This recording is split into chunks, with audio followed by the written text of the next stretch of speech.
Sino ang pumatay kay Lapu-Lapu? Ikaw, Michael. Ba, hindi ako, sir. Kahit mahirap lang kami, hindi ko magagawa yun. Anong kalokohan pinagsasabi mo? Ang tinatanong ko sa'yo, sino ang pumatay kay Lapu-Lapu?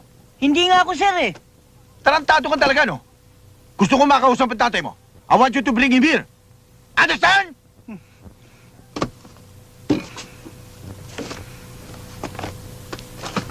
Yes, sir.